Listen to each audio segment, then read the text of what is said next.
Well, I think he's been still doing whatever Maleficent wants him to do.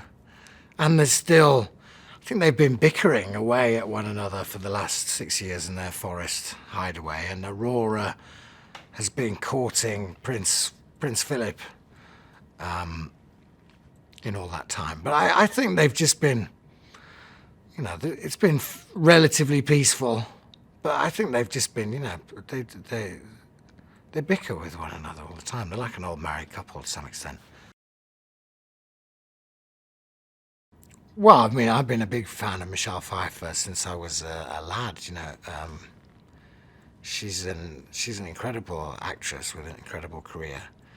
And I think it's, you know, Angelina is really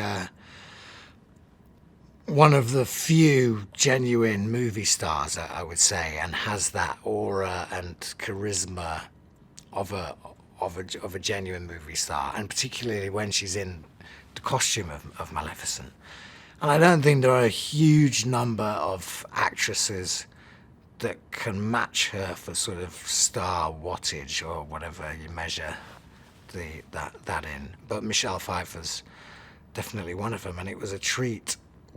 So we shot the banquet scene over about 10 days, and it was fascinating watching those two bounce back and forth off one another, both of them playing quite fierce roles. You wouldn't want to get on the wrong side of either of them.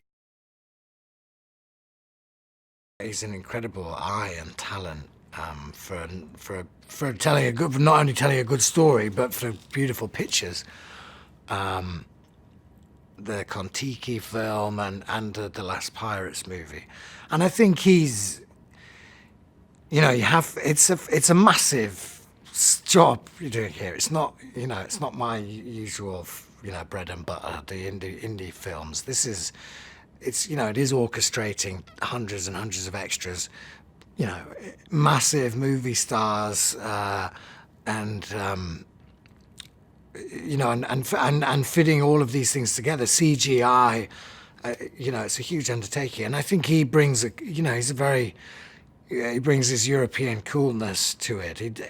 I haven't seen him phased at all on set.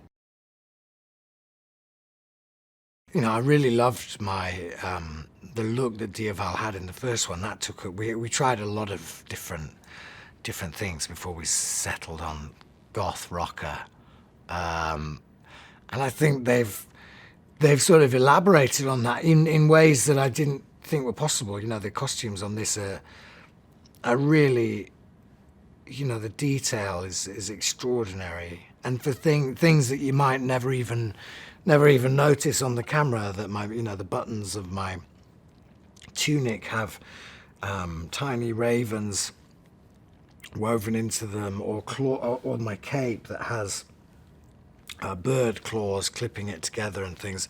There's so much love and